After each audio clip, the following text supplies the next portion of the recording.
बिस्मिल्लाहिर्रहमानिर्रहीम। नाजरीन, आज संडे है और सर्दी की शिद्दत में भी बहुत इजाफा है। ठंडी हवाएं चल रही हैं, यकबस्ता हवाएं चल रही हैं और इस वक्त हम नहर के किनारे बाबा खैर शाह के मज़ार के साथ एक चौधरी अमीन साहब के ज़राई फार्म पर मौजूद हैं।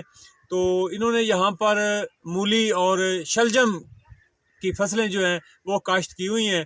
तो इनकी मूलियों का खासा ये है कि इनकी मूलियाँ जो हैं वो रूटीन से हटकर बहुत ज़्यादा लंबी भी हैं और मोटी भी हैं। तो इनका राज हम जानते हैं। ये मैं आपको पहले दिखा दूं कि ये कितनी बड़ी मूली है जो आप देख रहे हैं।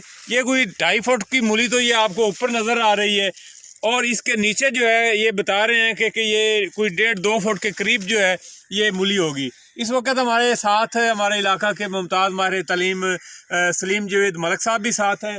जी चौधरी साहब, अस्सलाम वालेकुम। क्या हाल है आपके? खैरियत से? अच्छा, आपने ये काश्त की हुई है, मूलियाँ काश्त की हुई हैं, तो ये आपने ये बीज कौन सा आपने इस्तेमाल किया हुआ है? ये जी बीज मैं हवेली लखा से लिया है।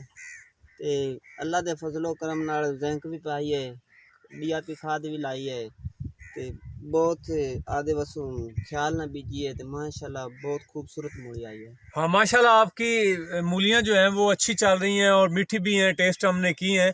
अच्छा, ये बताइएगा कि आजकल मार्केट में ये मूली का क्या रेट चल रहा है, किस भाव के साथ आप फरोख्त कर रहे हैं? माशाल्लाह अल्लाह दा करम है, बहुत खूबसूरत मूली जा रही है। ते वो केड़ा ना, या मैं शहर ले जावा उस वक्त ही लोग खरीददार तैयार बहुत ज़्यादा आए खड़े। अच्छा, आप ये बताएं कि इस फसल को कामयाब बनाने के लिए, लोगों को अच्छा बीज और अच्छी रहनुमाई देने के लिए, सब्जियों के काश्तकारों के लिए आप क्या पैगाम जारी करेंगे, क्या कहेंगे उन्हें? ये जी गोल मस्जिद दे कोल एक दुकान हैगी है, ते बीज फरोश दी। ओनू कहा जी अच्छा बीज लेना है, जो भी वो दे देना, चुप कर ले लेना, रब तो वकली बीज देना। आदि मेहनत पूरी रखनी है, या मेहनत काम होए तो खेत बिल्कुल काम हो जाना।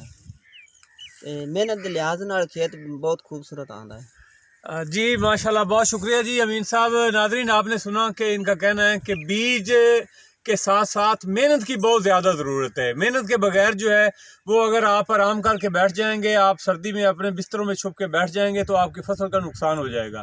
तो ये बात इन्होंने बिल्कुल दुरुस्त कही है। तो हमारी दुआ है कि अल्लाह ताला इनके मामलात में खैर व बरकतें अता फरमाए और इनके रिज़्क़ में, जान में भी बरकतें अता फरमाए। बहुत शुक्रिया।